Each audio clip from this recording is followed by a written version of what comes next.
kedua ada dasar hukum otonomi daerah, dan yang terakhir ada alasan mengapa perlu diberikan dukungan terhadap otonomi daerah. Langsung saja kita masuk pada pembahasan yang pertama, yakni mengenai pengertian otonomi daerah.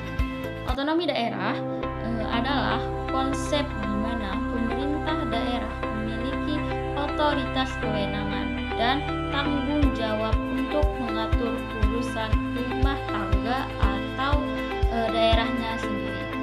Nah, kebijakan otonomi daerah umumnya dibuat untuk memberikan kesempatan kepada pemerintah daerah untuk mengelola urusan lokalnya sendiri.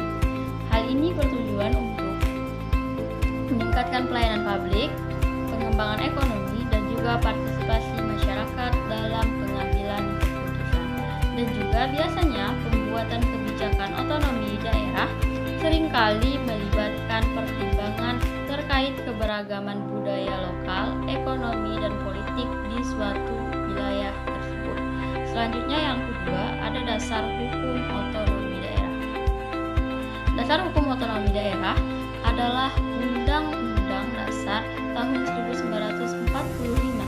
Amandemen kedua terdiri dari pasal 1, 18 ayat 1 sampai dengan 7, pasal 18 ayat A dan 182 MPR RI nomor 4 tahun 2000 tentang rekomendasi kebijakan dan penyelenggaraan otonomi daerah. Dan pembahasan yang terakhir adalah mengenai alasan pendukung otonomi daerah. Yang pertama ada dengan adanya otonomi daerah dianggap mampu meningkatkan efisiensi administrasi karena pemerintah daerah lebih dekat dengan realitas lokal dan dapat merespon lebih cepat terhadap kebutuhan masyarakat yang menyangkut peningkatan tata kelola pemerintahan daerah untuk menjadi lebih efisien dalam merespon kebutuhan masyarakat. Selanjutnya, efisiensi dalam pengelolaan keuangan daerah. Dan yang terakhir, dapat melibatkan warga dalam perencanaan dan evaluasi kebijakan. Yang kedua, dengan adanya otonomi daerah dianggap mampu memberikan kesempatan bagi pemerintah untuk mengelola sumber daya ekonomi lokal dengan baik.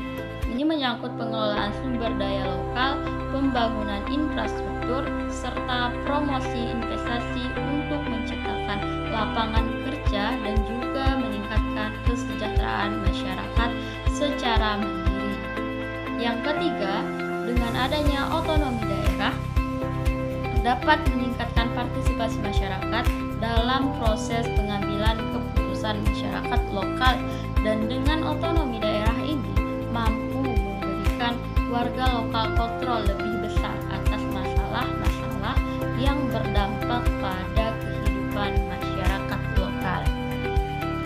Yang keempat, dengan adanya otonomi daerah dapat menyesuaikan kebijakan dan program dengan kebutuhan khusus daerahnya, mengakomodasi perbedaan budaya, sosial, dan ekonomi. Dan yang terakhir adalah otonomi daerah dianggap dapat meningkatkan kualitas pelayanan publik karena kebijakan yang direncanakan sesuai dengan potensi lokalnya sendiri. Sekian pemaparan materi dari saya. Terima kasih. Assalamualaikum.